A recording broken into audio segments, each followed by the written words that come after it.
Good morning, ladies and gentlemen. It's a great honor for me to have a presentation and your forum. And now we shall be speaking about the problems of smoking cessation in COPD patients. And as you know, according to the information of World Health Organization, the chronic obstructive pulmonary disease is the third leading cause of death worldwide, causing 23 million deaths per year.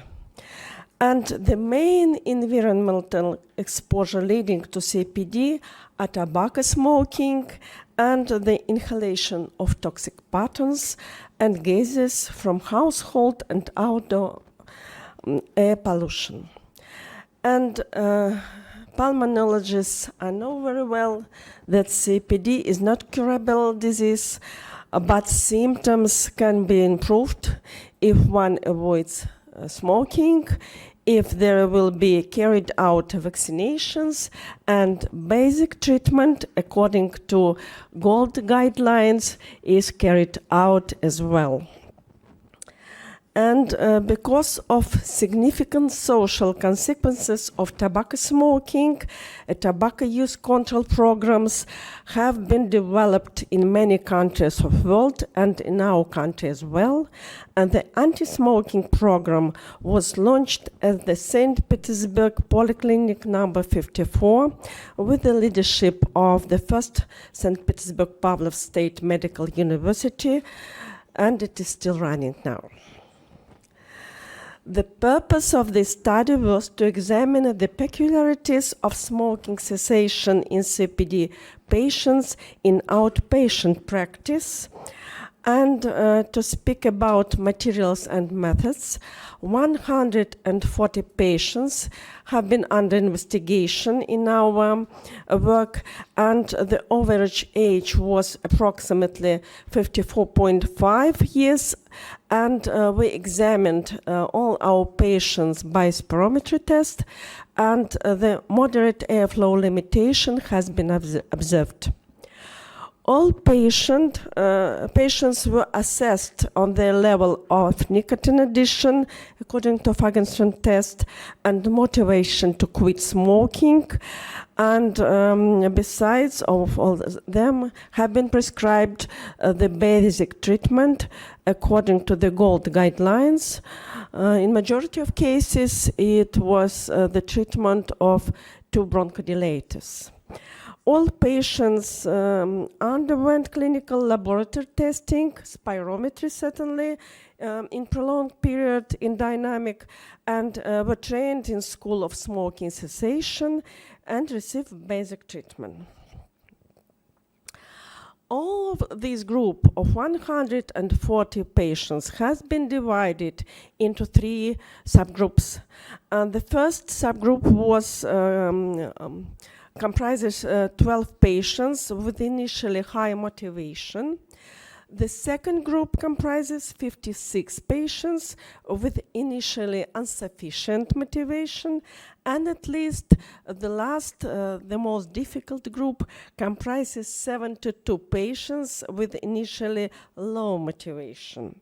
And we worked with all these patients in these three subgroups. So the first group of patients had a study period of approximately 3 months. All patients were able to quit tobacco smoking, and after 6 months of pulmonologist treatment showed an improvement of forced expiratory volume of first second, and it was significantly elevation. The group number 2. This group of patients had a study period from 6 months to a year and a half, and during this period of investigation, their motivation to quit smoking increased, and then they were able to quit smoking. Patients of this group demonstrated low forced expiratory volume for second than the patients of the first group, but at the end of introductory period, because they have been prescribed the through basic treatment.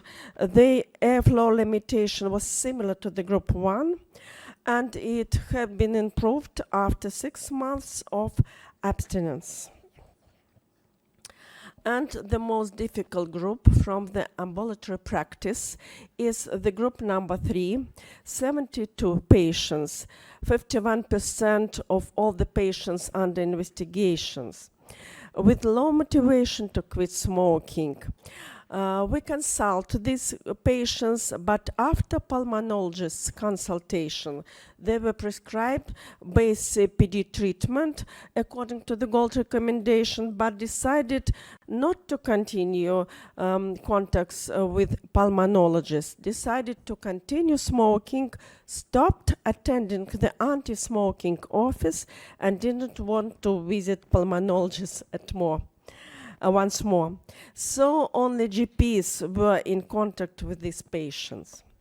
And we should not ignore this problem, keeping in mind that prohibitants don't work for this group of patients.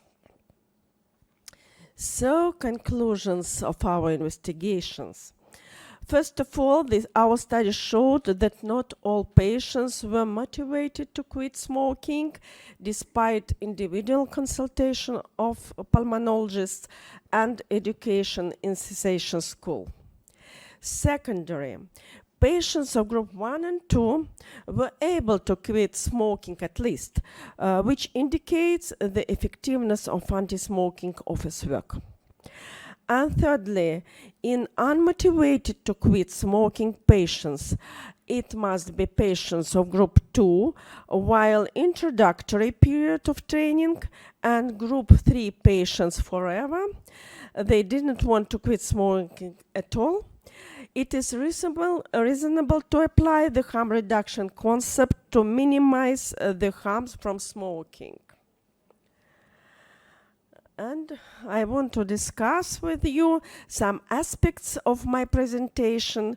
It's very important for those patients who have troubles quitting smoking to be willing and ready for acceptable alternatives to continue to smoke. And physicians should have real tools to inform the patients about less dangerous alternatives, for instance, clinical guidelines. And it would be very good if the states can ensure that products are regulated according to harm caused by smoking. Thank you for your attention.